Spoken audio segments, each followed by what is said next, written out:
Ang pulong sa Dios buhi og nagalihok nga gamhanan labi pang mahait kaysa espada nga duhay sulab ug modulot ngadto sa gitagbuan sa kalag ug espiritu sa mga lutahan ug sa mga kauyukan ug mutugkad sa mga hunahuna ug katuyuan sa kasing-kasing.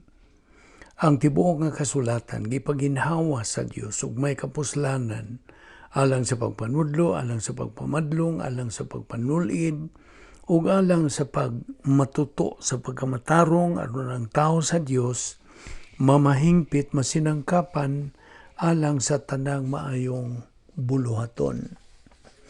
Sa maslandan, giginahanglan ng atong pagsugid sa tanan ng mga salang nabuhat ng adlaw, aron dili kini mahimong babag sa atong pagtuon sa pulong sa Dios. Atong gamiton karon ang rebound technique, ang atong pagsugid sa atong mga sala ngadto sa tubangan sa Dios nga mahan, pinagis paggamit sa 1 Juan 1:9. Panalang kanimo dili magtutuo, ang imong buhaton mao ang tuo kang Ginoong Hesukristo ingon nga imong manduluwas. Kay kini mao ang Yahweh. Aron ikaw makasalmot usab nining atong pagabuhaton nga pagtuon sa pulong sa Dios. Apan kaninyo mga bag-o, ako kamong gidasig sa pagbaton o bukas nga pangunahuna. Samtang kamo magasalmot nining atong adlaw-adlaw nga pagtuon sa pulong sa Dios pinagi sa YouTube sa Vic Malbido Evangelistic Ministry. O kaninyong mga subscribers to gidasig kamo nga mo himo sab kamo mga comments bahin sa atong ministry og dasig kamo kunon sa inyong una-una nakahatag ba kini og panalangin sa imong kinabuhi. Okay, so agi lang kana og pag dapit kanimo. Okay, padayon ta sa atong gibiyaan nga ilisgutan kagahapon bahin sa practicing your Christianity, ang pagpakita sa imong pagkakristuhanon. Okay, padayon ta. Ani prinsipyo dinhi nga ang mga Kristuhanon mopili og kinabuhi. Apan ang mga dili Kristuhanon mopili og kamatayon. Now, ablihin rigod ng imong Biblia diya sa 2 Corinto Kapitulo 2, versikulo 16. Okay? Ato lang paspasan kini kay aron di ta maabsan sa panahon, no? Kini nagkasulti. Alang niadtong nangalaglag. Mao kini ang baho nga makamatay. Apan niadtong ginaluwas, mao kini ang kahumot nga makapabuhi. Busa kinsa man ang takos sa maong buhat. Now, ang Biblia nagahulagway og duha ka matang sa kamatayon alang sa mga dili magtutuo. Ang una mao ang natural nga kamatayon. Abi nimo, ang mga tao mamatay sa nagkalain-laing paagi. Mamatay ba sa atakis kasing-kasing o pinagig disgrasya o pinagig COVID-19 o kaha pinagig cancer. Ang uban gani pinagig paghikog. Mao kini ang natural nga kamatayon, ang unang kamatayon. Now ang Hebrehanon 9:27 nagkanayon og ang tanan kinahanglan mamatay sa makausa ug tapos niya na hukman siya sa Dios. Karon alang sa dili magtutuo, ang ikaduhang kamatayon mao ang dayon nga silot didto sa wa na katapusang paghukom nga giandam alang kang Satanas og sa iya mga nangalaglag nga manulunda og kini pag-aambitan sa mga dili magtutuo.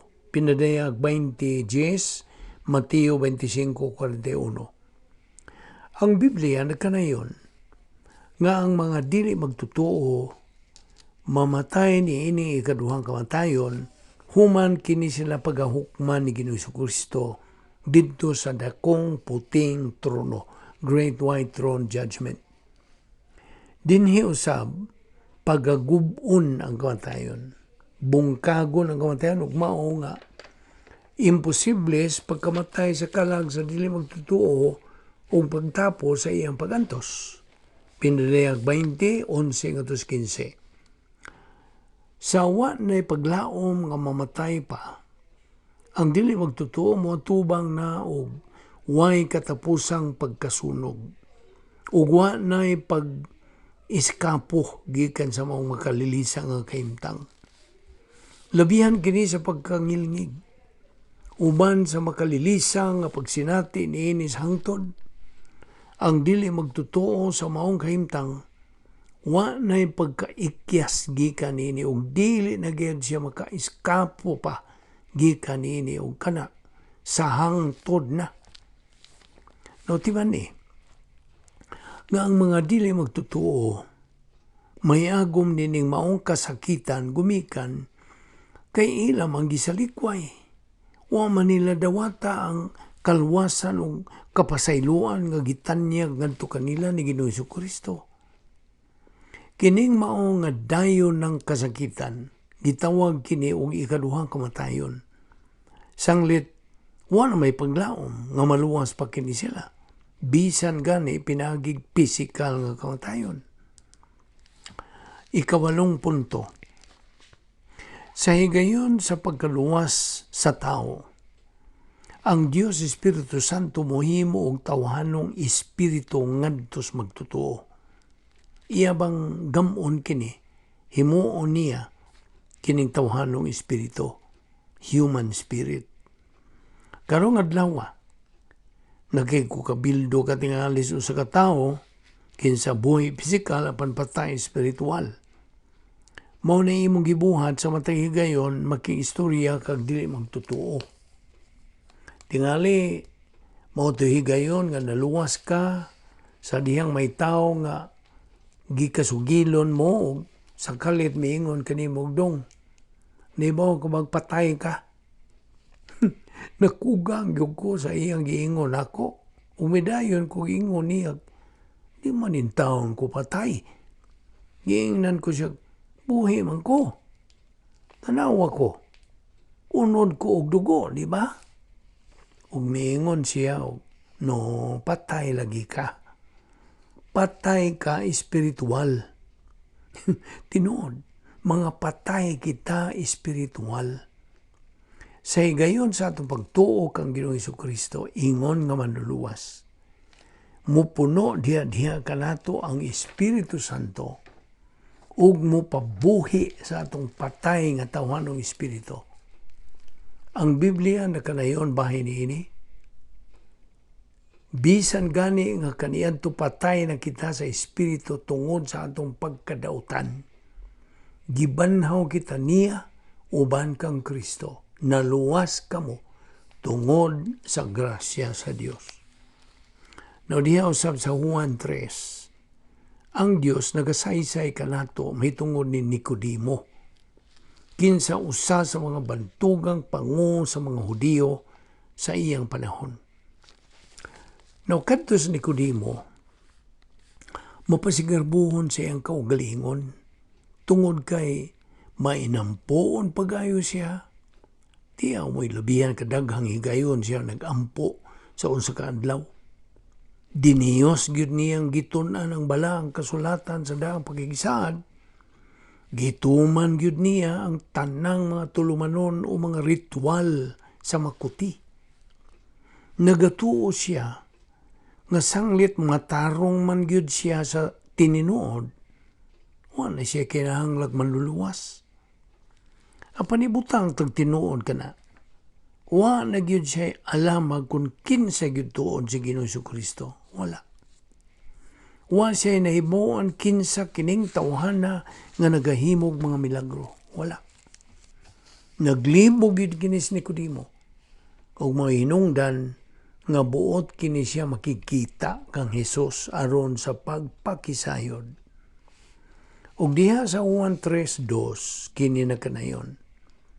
Usa ka gabi niya na Miadto siya kang Jesus, ug miingon kaniya, Rabay, nasayod kami nga ikaw sa ka magtutudlo nga pinadala sa Dios. Walay tao nga makahimos mga milagro nga imong gipamuhat, gawas ko ng Dios mag-uban kaniya. Na, wa makiglantugi si Jesus ni Nicodemo o misuway sa pagkumbinser kaniya nga siya tinuod ang Mesiyas nga gisaad ngadto sa mga Hudiyo. Mipakita lang yun si Jesus right to the point ngadto sa bugtong isyo nga mao'y mahinungdanon bahin niini. Diha sa Juan 3:3, si Jesus mitubag, sultihan ko ikaw, walay makakita sa ginharian sa Dios gawas kung siya matao pag-usab. Unya nangutan na kinis ni Nicodemo kang Jesus. Unsaon man pagkatao pag-usab sa usa ka tawo nga tiguang na. Magasud pa diyan siya sa tiyan sa iyang inahan aron magpakatao pag-usab. Nangutan na si Nicodemo. Si Jesus mitubag kaniya, Nicodemo, dili kini pisikal nga pagkatao, espiritual kining pagkatao.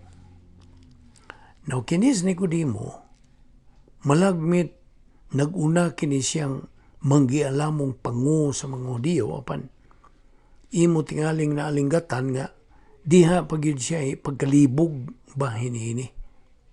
Natural, di man gyud mahimong mubalik siya ngadto sa tagwangkan siyang inahan. Matao lamang siya pag-usab kung mabuhi o buhion ang iyang tawanong espiritu tungod sa iyang pagtuo kang Kristo ingon nga iyang manluluwas. Ngayong prinsipyo, ang kinabuhi sa tao lumalabay lamang. Ang kinabuhing walay katapusan, dayo na. Okay, kasiyam nga punto. Maluwas kita pinaagi sa grasya sa Dios. Episo 2:8-9, nagkanayon ini atong bersikulo 8, kay pinaagi sa pagtuo na luwas kamo tungod sa grasya sa Dios.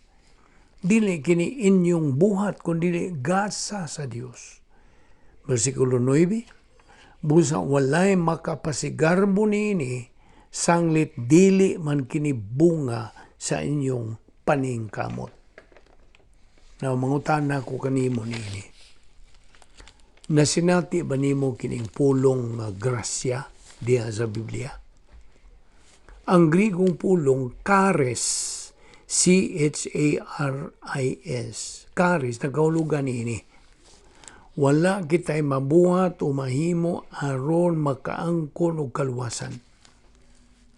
Wala kita'y mahimo aron makapalit ni ini, wala. Wantay mahimo aron ta maangayan ni ini, wala. Paminaw ra. Sa grasya, way labot ang binuhatan. Sanglit ang kalwasan gasa kini nga grasya gikan sa Dios. Ug way labot niini ang atong mga maayong binuhatan. Naluwas kita pinaagi sa pagtuo lamang kang Kristo lamang. Samtang gilansang nila sa Ginoo Kristo ug nagabitay dito sa krus, iyang gidawat. Iyang gipasaan ang atong mga kasalanan ngadto sa iyang kaugalingong lawas. Timani, ang matag sala nga nabuhat ni bisag kinsang tao gikan sa ginagmayng pagpamakak o sa giingon og white lie ngadto sa pagpamatay daghang tao. Natutuo kira gud ni. Kahibudgan kayo. Nga niya na yung higayon nga mituo kita kang Kristo ingon nga atong manluluwas. Ang Dios nga amahan mihatag kanato siyang hingpit nga pagmatarong. Ana ka na gilati diya si kaduhang Korintos 5:21. Ingon man gihatagan kita niya sa iyang kinabuhing wala na'y katapusan. Gibuhat og lihok kining tanan sa Dios. Mao kana ang giingon ta og grasya. Efeso 4:7. Ang matag usa kanato gihatagan og gasa sumala sa kabubuton ni Kristo. Way makapatinaw bahin sa grasya sa Dios tungod sa iyang pagkadili matugkad. Too amazing kung ignuntas in English. Dili maulagway sa kaalam sa tao o dili masabtan. Ang aturang masulti kung bahin ini mao nga igo ra kitang mutamod ug magmapasalamato niini. Bisan pag unsa pagkamaayo nato sa atong pagtan-aw sa atong kaugalingon, bisan pag unsa kadaghan sa atong maayong binuhatan, dili gyud gihapon kita takos o angayan sa mga panalangin nga atong nadawat gikan sa Dios. Gihatagan kita niya nining maong mga panalangin tungod kay iya kitang gihigugma. Og sanglit dili man gayud mausab ang iyang gugma bisag unsa pa kang ngilad sa atong pagpakasala. Magapadayon gayud siya sa pagpanalangin kanato. Tiyaw mo ka ng pag-amuma ug pag-atiman niya kanato mga dagkong mga makasasala. Diya sa 2 Korinto 4:15. Gimuhat kining tanan alang kaninyo o sa magkakadaghan ang mga tao nga makatawad sa grasya sa Dios. Mulabi kadaghan ang mga pag-ampo sa pasalamat alang sa himaya sa Dios. Boy na anto tayo sa kanapulong punto. Ang kaluwasan, mahitabo, sud lamang sa usa ka gutlo. O ngayon ang gutloa, gihatagan kitag kinabuhing walay katapusan. Sa higayon, nga ang matag usa ka nato mo desidir, nga nanginahanglan kitag usa ka manluluwas. Ug nga si Kristo maong matuod nga manluluwas. Ug nga personal gayon siyang namatay alang kanato.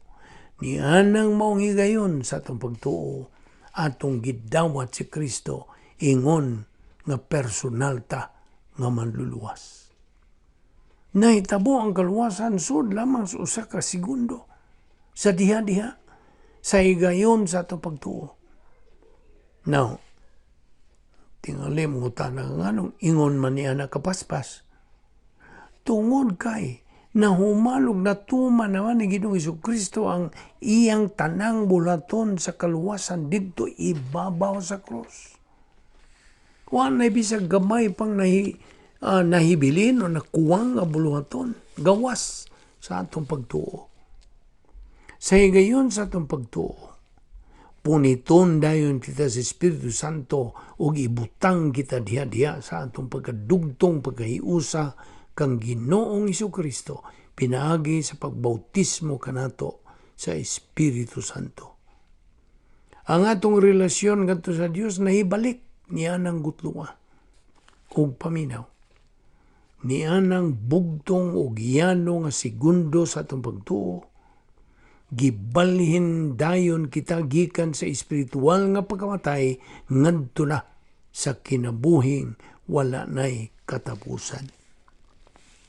Juan 5:24 nagkanayon. Sultihan ko kamo ang mamati sa akong gisulti ug mutuo kaniya nga nagpadala kanako may kinabuhing dayon. Siya dili silutan kay nakalatas naman siya gikan sa kamatayon ngadto sa kinabuhi. Atong ipadayon kini ugma. Dini lang una kita kutob, dini nga atong pagtuon sa pulo sa Dios pinaagi sa YouTube sa Vic Balbido Evangelistic Ministry. Magampo ta. Balaan na mo nga Dios, nagkapasalamat kami kanimo sa imong pagpatinaw ni ining mga butanga bahin sa kaluwasan nga imong gitanyag kanamo. Salamat o Dios sa imong pagkamatinumanon sa imong mga saan, sa imong pag-amuma, pagatiman kanamo, pagsangkap sa among mga kinahanglan nga wala gayoy na kulang. Salamat nining tanan nga grasya. Kining tanan among gipasalamatan sa ngalan ni Ginoong Jesucristo. Amen.